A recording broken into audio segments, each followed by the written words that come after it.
Assalamu alaikum. Uh, Thank you uh, for joining us at the analyst briefing session of Systems Limited. We are conducting, the Insight Securities are conducting the CY2024 annual results corporate briefing session for Systems Limited. With us is Mr. Asif Peer. With him is Ruhi Khan, who's the CFO. So basically, I'll hand over to Asif.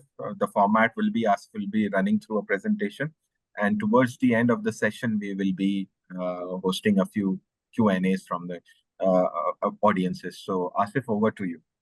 Okay, thank you, Zubair, and Assalamu alaikum. Good morning, good evening, good afternoon, wherever you guys are. So, first of all, great to have you. Thanks for joining. And as Zubair mentioned, I would love to answer as many questions as I can. So we will allow more questions time to you today. I understand there are a lot of things that people may have answered questions, so we will give more time. So presentation, Rui, if you can run through it, we will go through the slides quickly. And these slides will be uploaded on our website. It has already uploaded on PSX. So you guys have an access. So if you want to go into the details, you can go over it. But we'll just cover the salient aspects and would love to answer as many questions as we can. Okay. So just to add, please put your questions in Q&A box rather than chat box. Ruhi and I will, answer as many questions in Q&A as we can. Great. Thank you, Tahir. So systems, we are a global technology group, global SI. We have been working in many countries, as you guys know, serving. And we're now going through the AI wave. And I think this is where we have been focusing, where we have been put our all energy and focus this year and be ready for the wave. And we are working very hard on that. And we have gotten a very good success in this digital and AI age as well. And of course, data and cloud. So next.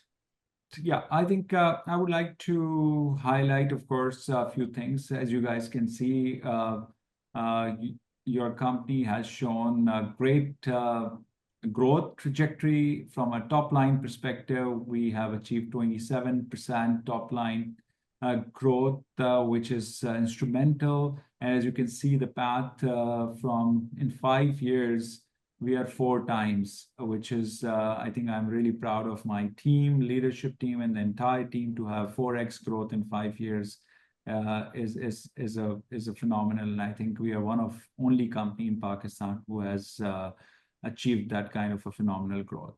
From EBITDA perspective, of course, we have shown tremendous growth as well. And I would like to highlight here, as you guys might have many questions about top line and bottom line correlation. So I will just take 2 minutes to explain. While you can see the awards and recognition and partnerships on the right side, that is easy to read. But I would just start with the fact that 2023 was definitely a bad year from Pakistan macroeconomic perspective, where we had inflation skyrocketing, where 30% average inflation and about 20% plus rupee depreciation or devaluation happened.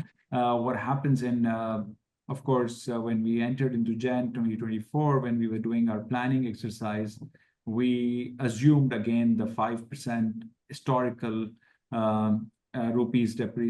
rupee depreciation, which is normal, right? 5% is a historical trend for many years.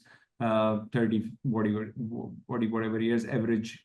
So we've taken and planned all of our financials based on that, all our expenses based on that. Our increment last year in January was about 20% because, as I said, like 30% inflation and 20% plus devaluation, you can't go less. And there was a lot of demand for our talent in Middle East, especially, and there was no visa issues at that time.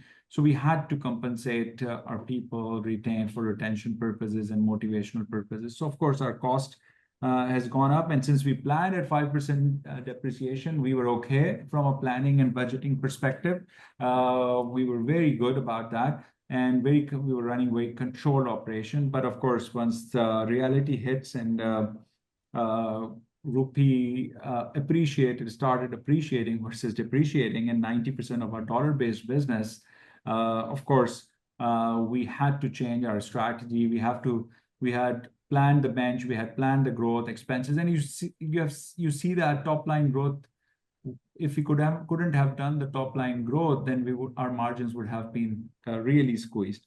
So I can just give you a contrasting picture, like so like if say, for example, as an assumption, if the dollar has behaved the way it has behaved forever, 5%, 3 to 5% depreciation range, our profit would have been 48% higher than what we have achieved.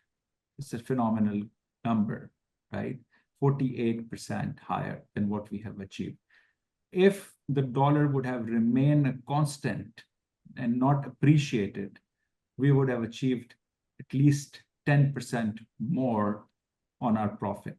So our numbers would have been very different, even if at a constant currency, right? So which is rare in Pakistan, but appreciation is really rare in Pakistan, right? So we normally don't plan appreciation, even no business plan, right?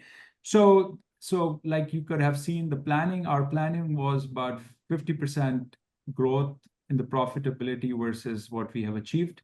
And at a constant, we were also in a much better situation what we have achieved. But of course, it's a business require adjustment to the reality, and this is what exactly we have done. But we have started working on it immediately when we realized that this is what it is going to be the reality. But of course, all the expenses that has been planned, all the bench has been planned accordingly, took a time to improve the efficiency, the bench, billability, ratios, customer negotiation, going back to the customers, improving the rates, new contract signing at the better rates, closing the loss-making projects, which we especially had in a domestic market. And selecting the customers rightly, we've started so we don't go into this cyclical loop again. So we have done a lot of things. And on top, if you guys, for growth, you need to invest, especially AI is going to disrupt, for sure. It is disrupting, it is going to disrupt further. So we had to invest. We had to invest in R&D, AI, building the accelerators, training a lot of people in AI space to improve our productivity. This is required not just for the growth, but to make sure that we have a sustainability as well. We have a relevance in the marketplace. So that is unavoidable, and we'll keep doing it, and we will keep doing it more, because that's a question of like even a sustainability, right? And what I would say is that we are in a unique advantage situation, unfair advantage, I would say, where we learn AI and we have a low-cost labor arbitrage. Nobody can, again, we have a huge advantage that we carry in this marketplace, right? Because yes, if somebody is even better than us for 5-10%, we can beat that through labor arbitrage and AI combined. Alone, it won't work. But with both things together, we have a huge advantage, right? So, and that's what we have been focusing and we are doing. So rest is, I think, pretty self-explanatory. So I'll just move to the next. So I think that's similar rupee side and dollar raise. So I think we can just skip. Okay. So I think I will hand over just to Ruhi to just quickly go over key facts on our financial performance. Yes, thank you, Asif. So just in line with what Asif said, the revenue for 2024, we've shown a CAGR of 41% over past 5 years. The operating profit CAGR is 22%. And net profit CAGR is 19%. The reasons for profitability, the margin decline, Asif has shared them. But at the same time, we can see that in 2022, we had exchange gain of $6.6 billion. In 2023, the exchange gain was $8 billion. And the effect of currency appreciation in 2024 was that we had an exchange loss of about $1 million, impacting the profitability. This is the same slide in PKR. Again, this presentation it's on PSX, it's going to be on our website as well, so you can go through those detail. But we'll just touch upon some of the performance. The slides, revenue, this is a quarterly revenue performance. We kept on building the revenue quarter over quarter. Q4, this is, we closed around in 90 million rupees. And similarly, the full year revenue over the quarterly performance of the profitability is also contributing. This is an interesting situation now that our revenue, we have about 94% of our revenue in foreign currency. So even for the contracts that we sign in Pakistan, we do USD based contracts, and only 4% contracts are in local currency. As against revenue, 57% of our cost is in local currency and 43% is in dollars. We also want to share this dispersion of our employees. So majority of our employees are based in Pakistan. We have diversified our employee base as well.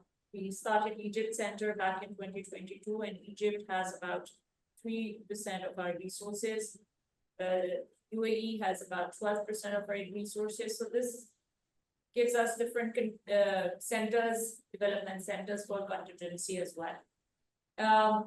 You can see this, the detailed segment analysis or geographical profitability analysis is available in our annual report, but 59% is contributed by Middle East African region. The second biggest region for us is North America with 21% revenue contribution. And then Pakistan continues to stay between 13-15%. And then Europe and Asia, APAC are still developing. This slide shows our revenue by vertical with after the acquisition of NBC, banking and finance and big sector becomes our biggest vertical at 30% revenue contribution.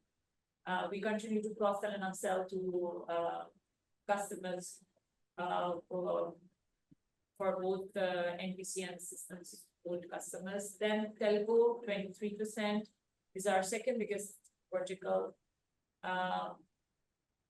And in terms of customer split as well, we have, so this is, we have accounted for customers over $100,000 revenue, and banking and finance sector has the biggest jump. So in line with this slide, I want to show the client contribution by revenue.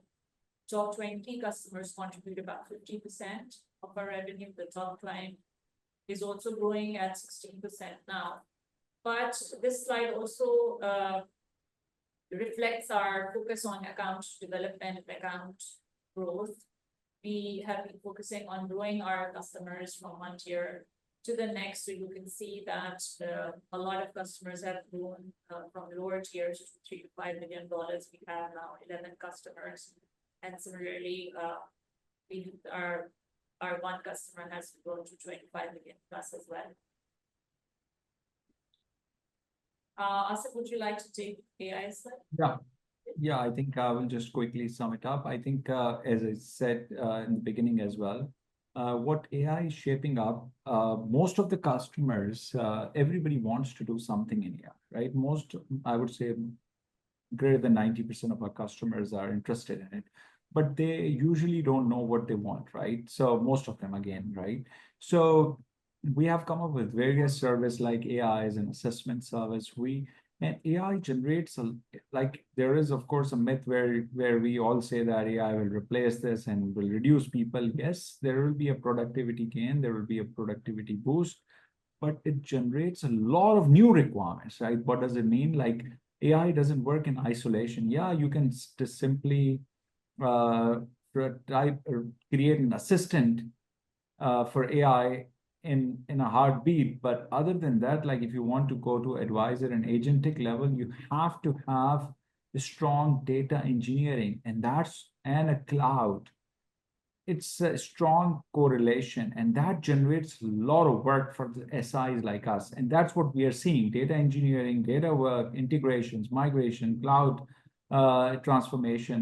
So it's a lot of work that it gets generated first, and then you apply the AI on top of it. And most of the organization today, they generate tons of data. What they want to apply the large language model, which you all know now, onto their own data set. And they want to make sure it is not publicly available. So you can use the public data, but organization data doesn't go. So my own data being trained and provide an answers versus the public data. So it's a lot of demand that is coming up, and we're working very aggressively. I'm glad we have done a lot of research in the beginning of the year. We have invested a lot of money into this R&D, build the accelerators we build the AI studio and Gen AI and so on and so forth.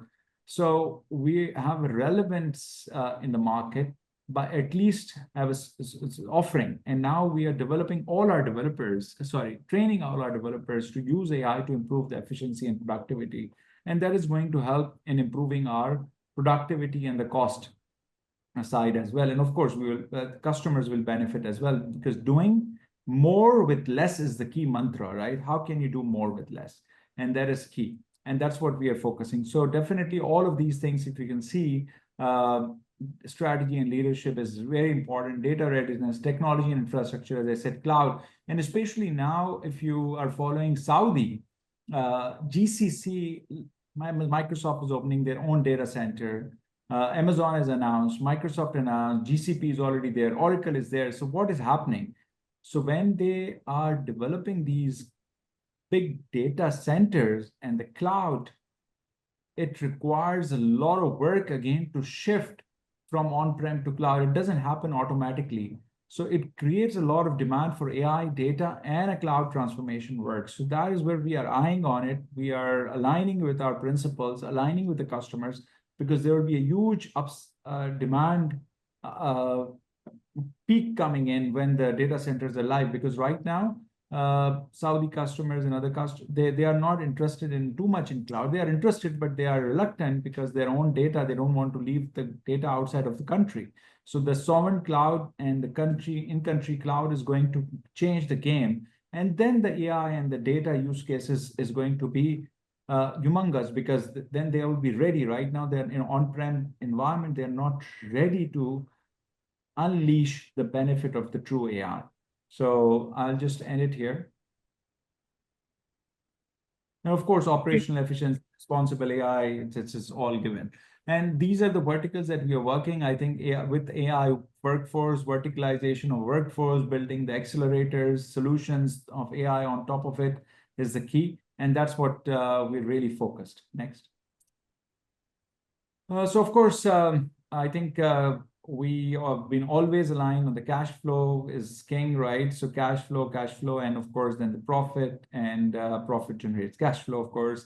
And top line growth is very critical for the companies like us, because if we don't grow, our cost is going to be up, and the growth is the key driver, and it's a lot of opportunities, I think there is definitely a myth there is AI is reducing the opportunities. AI is creating a lot of new opportunities and reducing the old opportunities, which is fine, but creating a lot faster and a lot more than what it is reducing.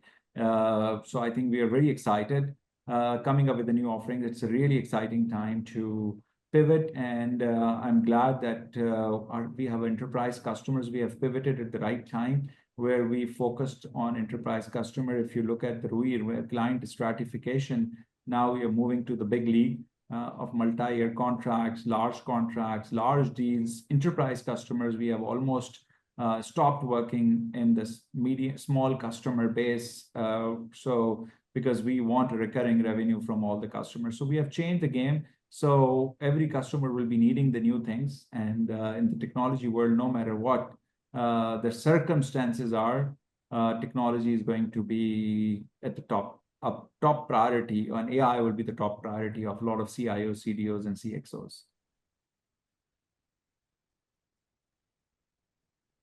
So I think ESG and other things, of course, you can read it, and we're really trying to do all of these things, but I would rather spend more time on Q&A.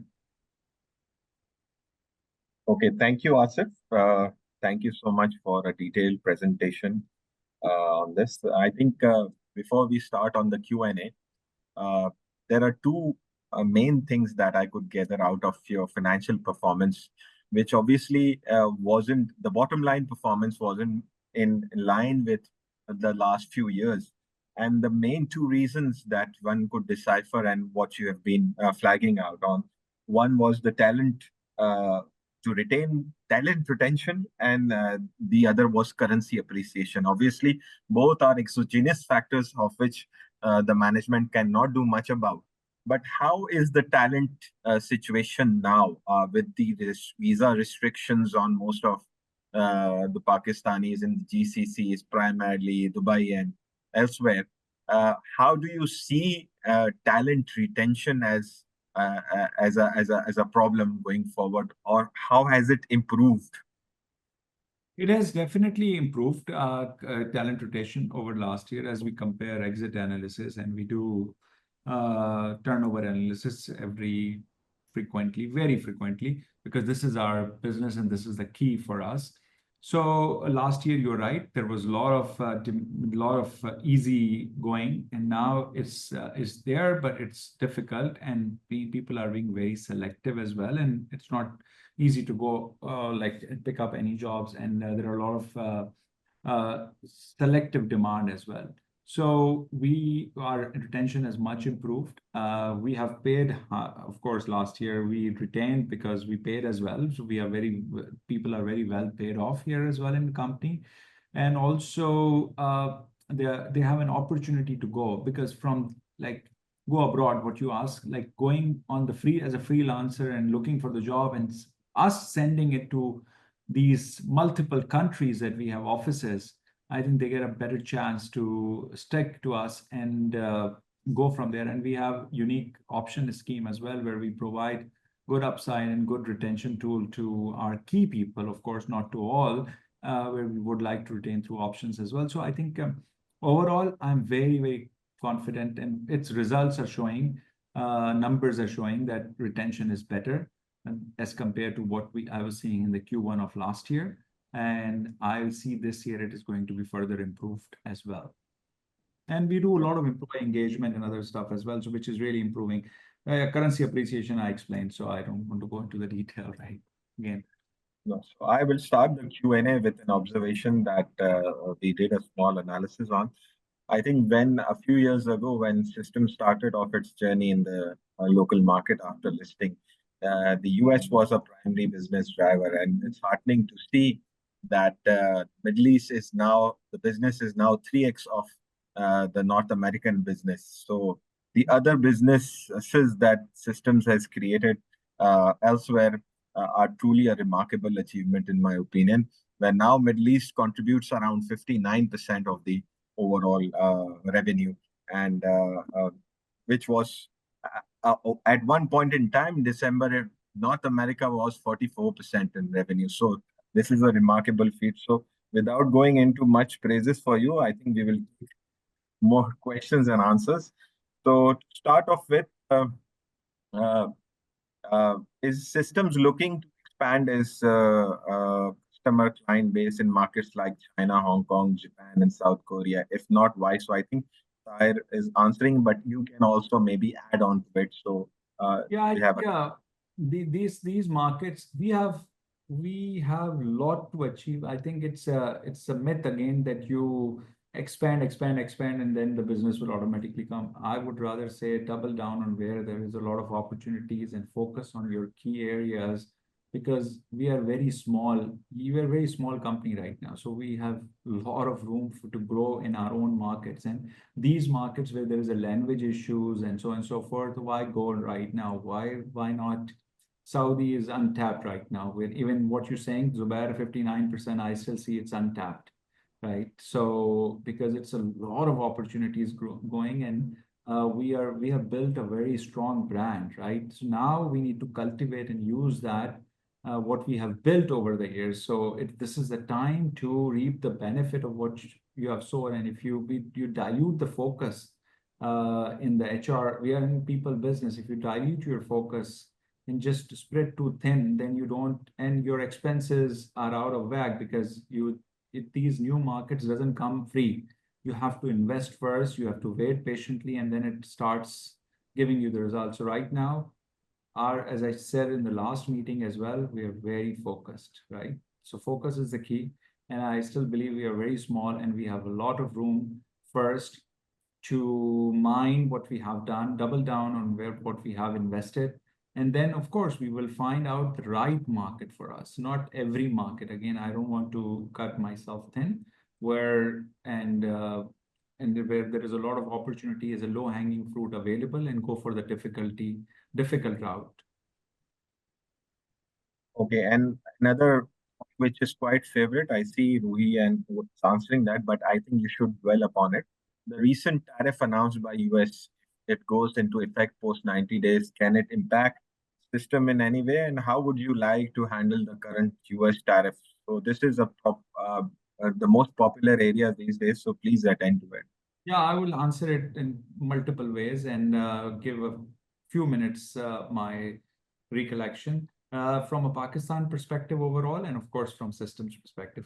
First, easy systems perspective, we are not impacted from a services industry. It does not have any tariffs, so it doesn't directly affect those companies. But how it is going to positively affect us, that is the main, how we see this as an opportunity versus threat for the companies like us. What happens when the tariff happens? Of course, there is a demand destruction going to happen, it's bound to happen. And our customers in North America and Europe especially, are going to have some challenges in the short run, and they will look for the cost savings, right? And IT is one area, and business process outsourcing is another area where they would think about the business transformation, technology transformation, AI transformation, automation, or outsourcing. And when they look for outsourcing, they will always look for the consolidation. They will always look for the low cost and AI. As I said, the combination of the digital AI transformation, low cost service provider, if they were doing well, they don't care about 30-40% savings. But when there is a stress, and they want to continue to do more with less, they do not want to abandon their project, then they will have a very limited options, right? And the companies like us will have a huge advantage in getting that traction based on, as I said, not just the price, but many other things like the quality, delivery, presence, brand, as well as the price. So I think I'm very bullish about that. It is going to slow down, could impact us. And now I'll come to the next point of this. So Saudi, say for example, I'm just giving GCC, Saudi is a big, so I'll just name Saudi. So Saudi, say for example, there is no tariff from that perspective. So now what they are asking, a lot of companies, a lot of Chinese companies even, to come and open and put a manufacturing industry in Saudi, so to take an advantage of tariff situation, right? So there will be a lot of companies moving into it. There will be a double down on multiple things. Yes, there is an oil prices has dropped a bit, 10-15%, but there is a huge upside for them. And when there is a lot of development and manufacturing facilities being set up, there will be a lot of demand generation and a lot of things will happen and it will benefit us. And of course, again, there is the oil prices, if it remains at 60s even, what is going to happen? Saudi is a big spender on public sector. Public sector does all the automation and transformation, and they're the largest spender in the digital economy, right? So what is going to happen? Again, they don't want to discontinue all these projects. They will squeeze the vendors, and the other countries' vendor will not be able to have room to be squeezed further. And we could take this as an advantage and offer them a solution that you can continue these projects. We can offer you some respite because we have still an advantage of these costs. We're still the best nation on the earth for this IT and outsourcing from a cost perspective. And again, I keep repeating, the cost is not the only thing, but in these circumstances, these things matter. When you are striving for every penny, then the CFOs thinks differently, right? And they take certain risk. Even they don't like some countries, they take risk on the money, right? So there is definitely, this is a great time to be in. And I think it's a COVID type of a work where COVID was a threat to a lot of countries. I think it was an opportunity, and you have seen the growth, what we have posed in the COVID times. I see that kind of a growth can happen. Okay, that's great to hear. So obviously the fiscal spaces would be squeezing, so everybody would be looking on it. Another question by Saad Khan is that new channels identified and partnership developed in this quarter. I think visa issues we've already are responded to. How is order book also shaping up in the GCC market? So two questions. First, new channels, and the how is the order book shaping up, particularly in the GCC market? And one more from my side is what percentage would be Saudi of the whole total GCC market, if you can dwell on that?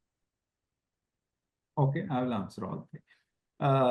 So basically, new channels, dev and partnerships as well, like not just the new channels, but the partnerships. It is definitely our core pillar. One of the core pillar is the channels and partnership, where we get a lot of leads and opportunities generated by the channel, and we go and sell, right? So that is really driving the growth. That is one of the key driver, I would say, for our growth. And we keep opening those new channels and partnership because we need to keep growing at that percentage rate. And these partnerships and channels, as we keep delivering to their customers, it keeps growing. So, and we will, again, as I said, like we have a lot of channels and partnerships now open and build those relationships over the past years, which I'm really proud of. Of course, not every channel and partnership has yet produced the result because this is a slow process, but we're very confident that each and every channel and partnerships will add a lot of growth for us in the future, upcoming quarters, years, because these are the long-term games. These are long-term bets, right? So very excited about that. Our order book is pretty healthy. Our rollover is pretty healthy. Our bookings have been very, very strong. So we're very, very confident about the growth, right? So there is no doubt about that so far. And we see at least a few quarters ahead for sure. So we're very confident about that. GCC, Saudi is not like, I would say, is Zubair, it's still, as I said, like we have fractions. Of course, we have grown tremendously, but our percentage is a double digit from a overall perspective. But I think we see a lot of room for improvement because Saudi is being the largest in the GCC.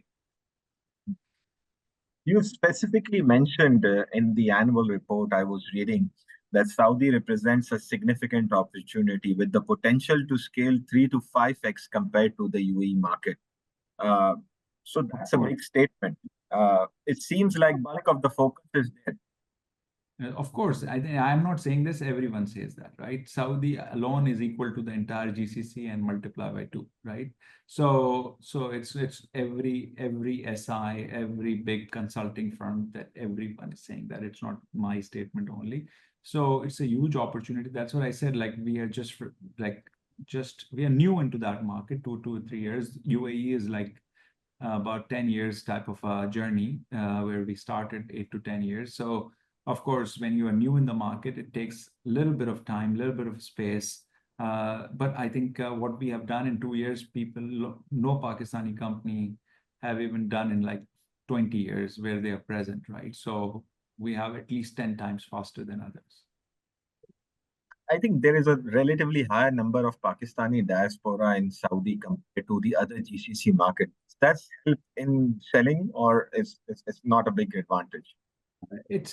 I would not say it's not, I will remove the big, but yes, definitely it helps. Everything helps, but you have to do, you in your mind, in your head, you have to, don't think like that. I think you have to believe in yourself. You have to be strong, and you need to have a trust in your offerings. You have to trust in your own people. So it doesn't matter who in front of you, you need to look into eyes and say, we will deliver it to you, right?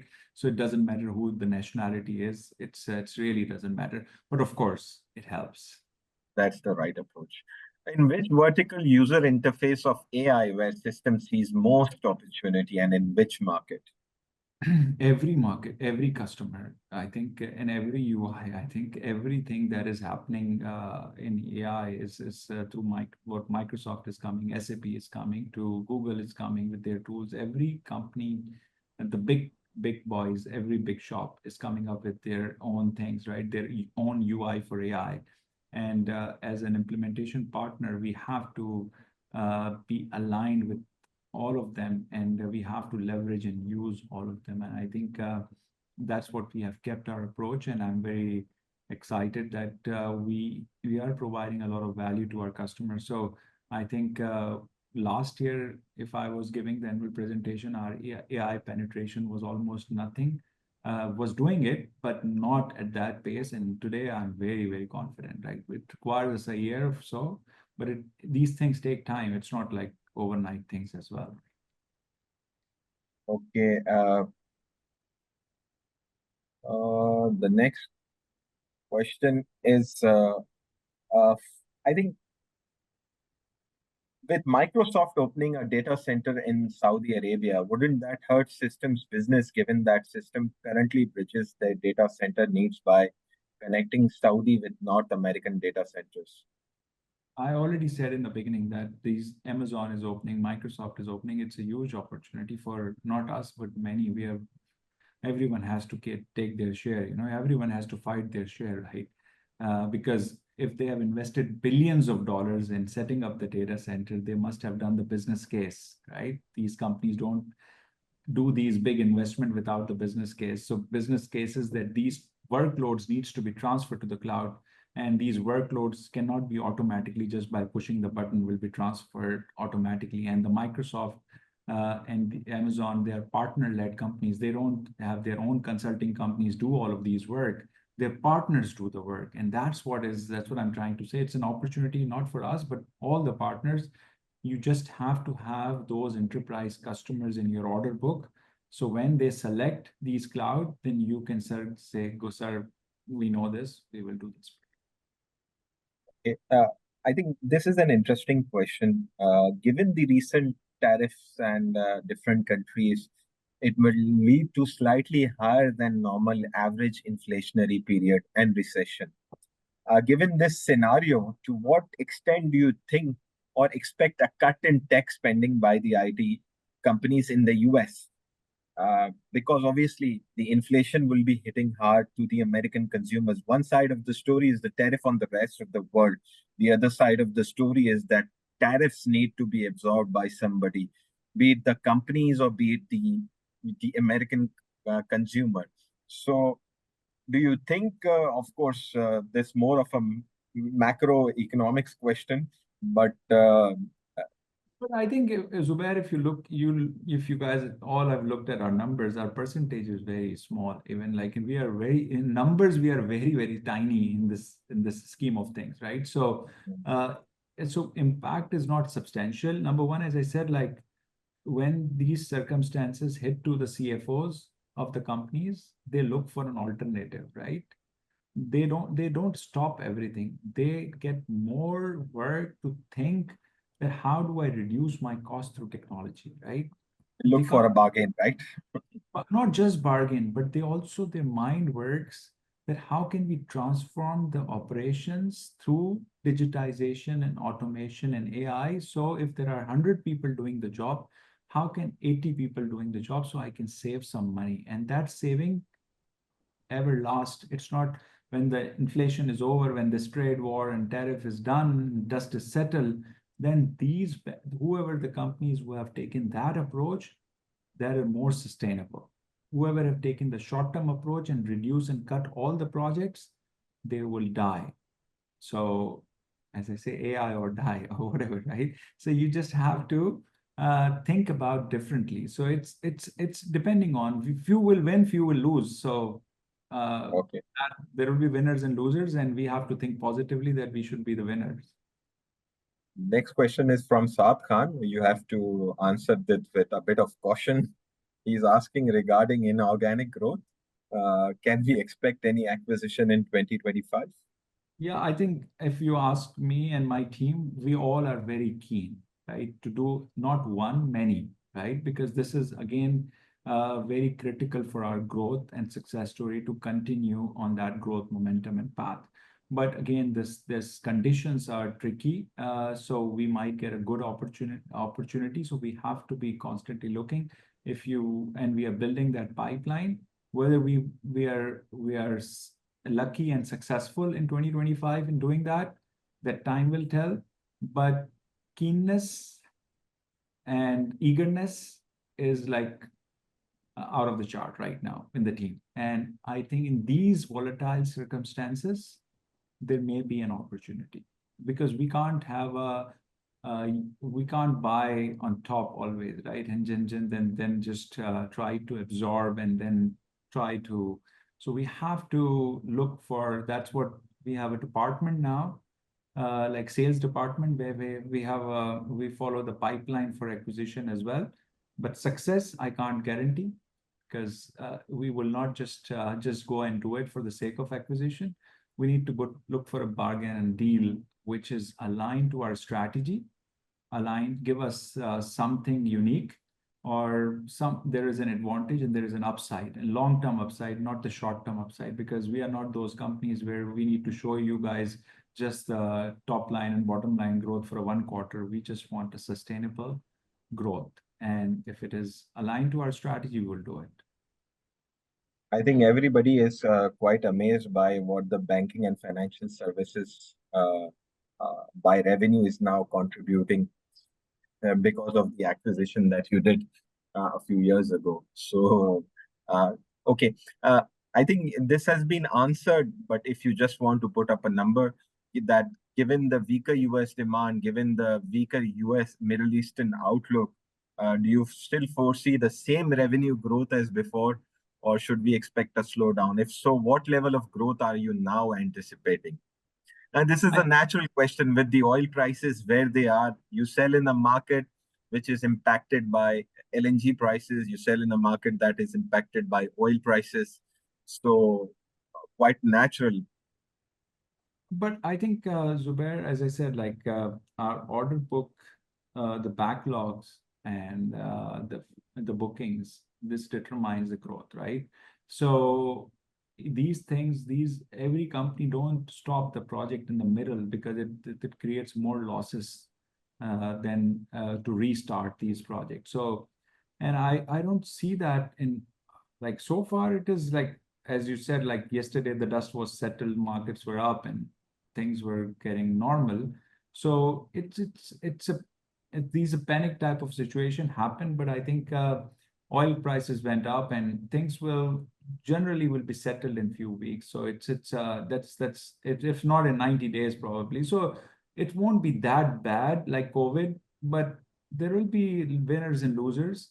So I think we are very well diversified in the markets, very well diversified with the principals, channels, and partners, and very well diversified in the banking, telco, public sector, and other verticals. So all of these things provide the risk hedging, right? That's what you do in these circumstances. That how do you hedge any unforeseen situation, and you don't call it off guard. So I'm very confident. I don't think so. There is because don't see it, but of course things changes in this global environment. Every night we wake up and anything changes. But I think overall, I think the growth trajectory is there. And as I said earlier as well, we are now in this year, let me add, because I know there will be maybe a question on the bottom line as well.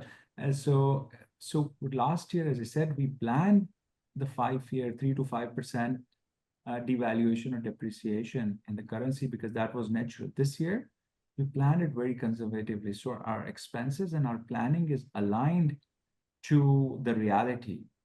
And if the reality is like, if the appreciation is very less probability right now, if devaluation, depreciation doesn't happen, we are not that much impacted. And if it happens, it will be 90% plus revenue coming from dollar is going to definitely favor us. As I said, like last year, even if a 3 to 5% devaluation, our result would have been 48% higher in profits, right? 48%, it's not a small number. So So basically, we are now well planned. We are in control. Last year, we got off guarded. We were not in control for many quarters. So now we are in control, and we are confident as well. So with Pakistan, we see a big devaluation every 4 or 5 years. So the last was in 2022. Before that, it was in 2018. I have given up that. I have given up that. We It's have good given to up give up on that. It's good to give up on that. Obviously, we it's factors beyond your control. we just have planned it. Last year, we learned our lesson. We're back to normal life. That's good to hear. Q3 in Q3 CY24, US dollar sales grew by 27% to 242 million. With the Middle East region accounting for 60%. However, in Q4, revenue growth from that region slowed to a 17% Y-on-Y increase versus a 9-month average of roughly 50%. Can you comment on it? If you can just summarize it a little better for me, like you said, like It's basically saying that in 9 months you grew at 60%. And in the Really? last quarter, the revenue growth was approx 17%. So there's a big last quarter was more growth, quarter over quarter, right? That's last quarter was unusual quarter where we have grown more than every quarter over quarter in a revenue, not the bottom line. Top line growth was more in quarter four for sure.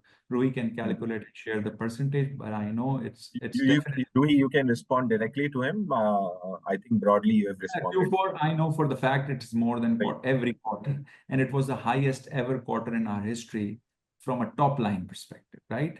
And I think if somebody has read our director report, we have clearly said there were few one-off transaction of trading business where customers have their year-end closure and they want to place an order on their infrastructure licenses and services. So it was one-off. So it was a trading transactions, and we have clearly reflected in our director report as well. Yes, I read that. Okay. There was a significant drop in APAC's segmental gross margin. What is the outlook of the region in terms of number of contracts, client growth, margins? APAC is a very small segment right now, and we will definitely, you guys will definitely see a growth in percentage terms, very big. But of course, it's a small number, so percentage doesn't matter, to be honest. So, but we are seeing that the bottom line is improving, top line is also improving. But if right now, as I said, like we see, I have this much to like we can just not invest everything and bloat our expenses like crazy. So we are double downing on certain things, like Saudi being one of them. And so we just putting our money where we see multiple in growth in multiples, not versus percentage. So APAC will remain growing sector, but not like in like I'm just not going to say that it will be in multiples. Okay. Feroz, you have something to ask? There are questions regarding applicability of tax in next budget. Do you see any chances of that, as we have seen in textile sector last year? So, are there any No. communication or back I channel don't. talks on that?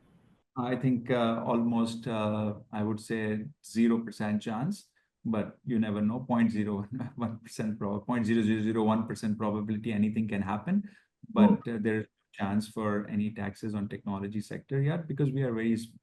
This is if you notice or if you hear government, they all focused on technology export, IT export. You've never heard before, and I think we are proud of creating that ecosystem, one of the pioneer in making sure that everyone understand the importance of IT exports, and we have demonstrated that. So everyone is following that, and I don't think so that mistake is going to happen. So I think even salaried class and others, if not, there will be no more taxes increase, maybe improvement for sure. Chances are better for improvement versus the other way around. So I think the time for technology sector is from a tax and legal perspective is very strong right now. I don't see any risk. Let's hope so, and let's hope your dreams come true on that side. But it seems that government is government is after everybody, given the targets that are being assigned to them by the IMF. So We can only try, right? And we can let's hope. only try. That's the best approach that we can do. With the supply of IT graduates in India increasing significantly, leading to a noticeable decline in entry-level salaries, do you believe Indian IT companies could potentially take over international IT contracts, particularly after current contracts expire by low-cost offering solutions?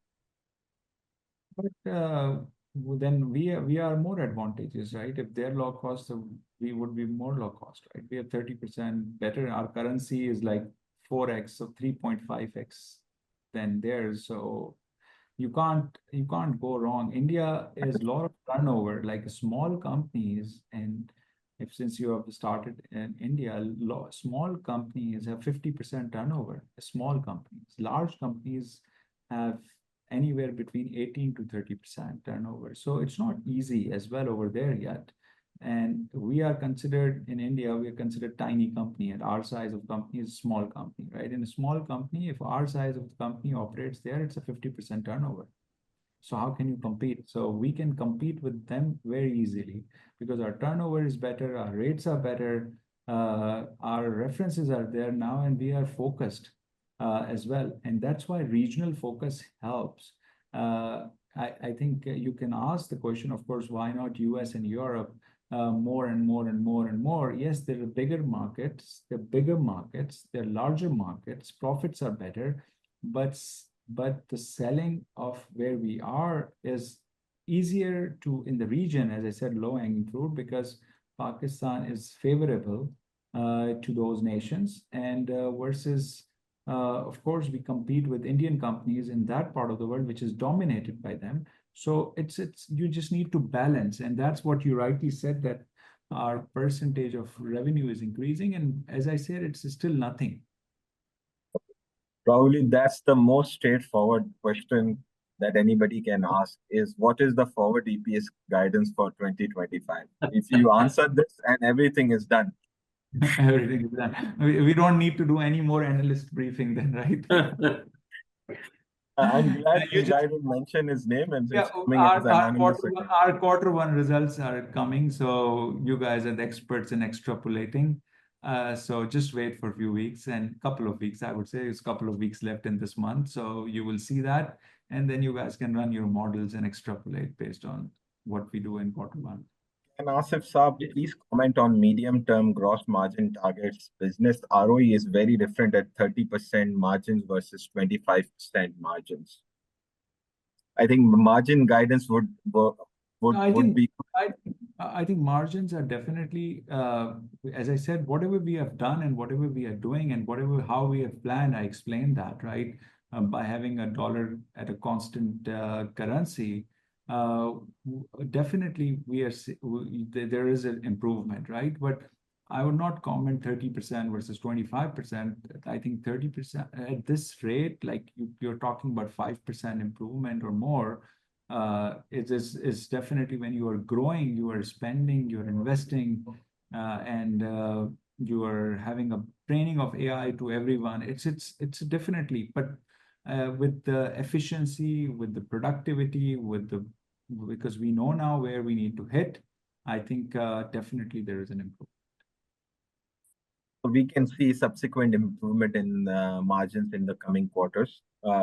Not much to the end of 30%, but slight bit of improvement one can expect, right? We are trying our best. Okay, thank you. So another question from Hassan Javed: what is your targeted revenue per employee in USD terms for 2025 and going forward? Any rough estimate?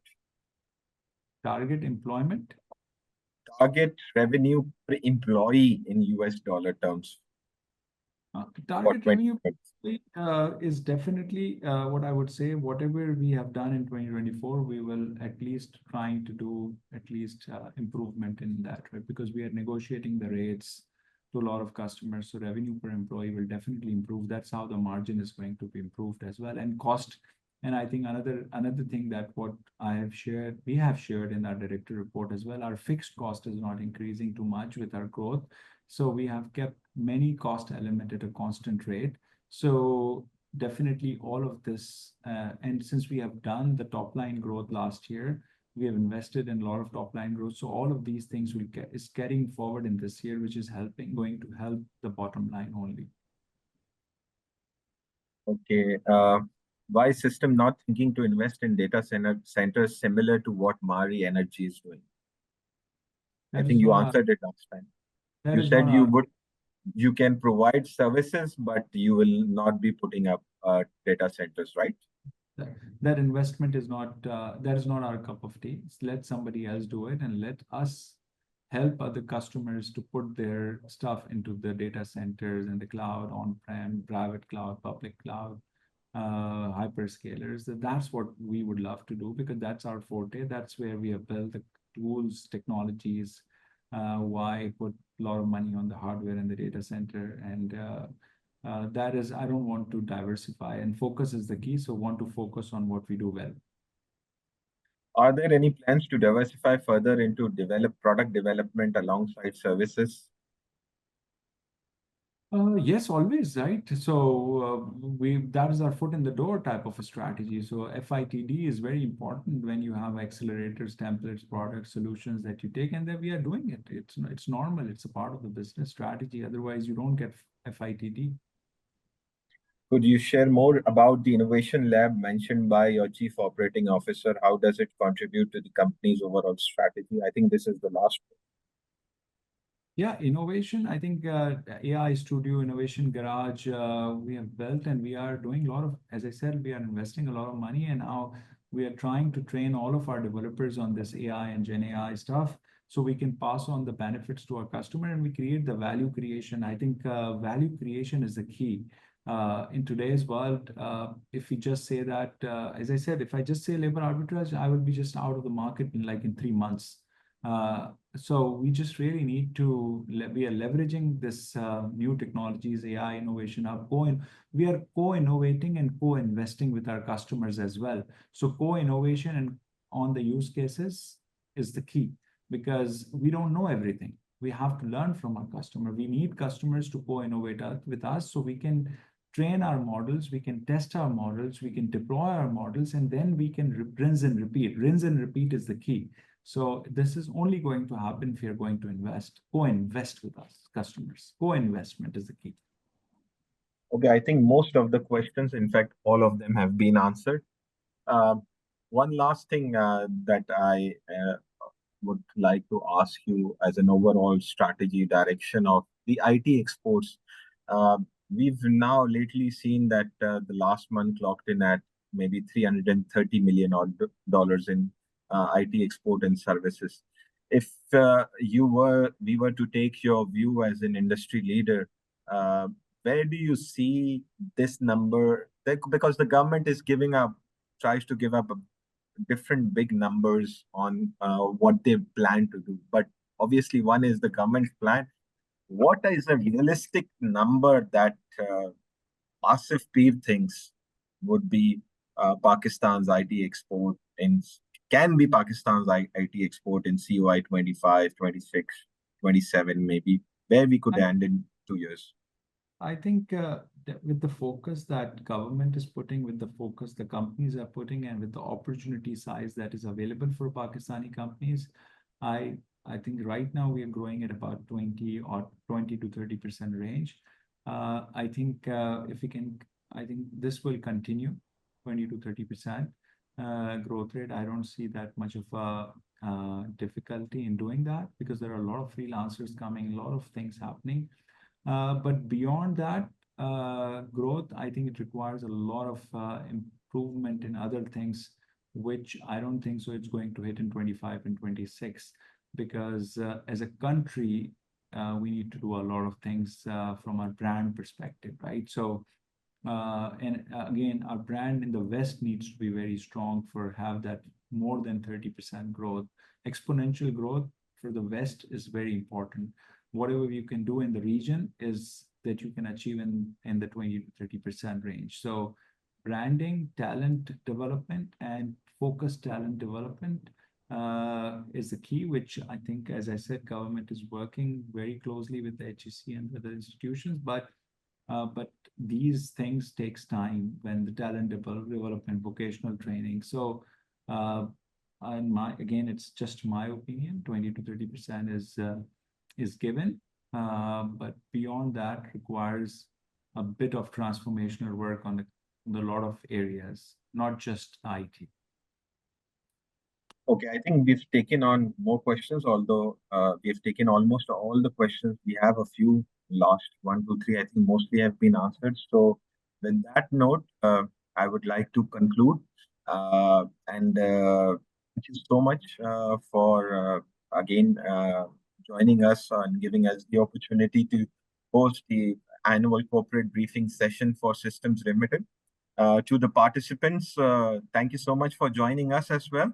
And it was an interactive session. In case there are any follow-up questions, you can reach us at Inside Securities, and we will be able to get a feedback from the management for you, or directly maybe to Systems Limited for that matter. So once again, thank you so much. Thank you, Asif Peer. Thank you, Ruhi, and thank you, Tahir, for such a detailed presentation. Allah Thank you. Hafiz. Thank you. Thank you. Looking Thank forward. you.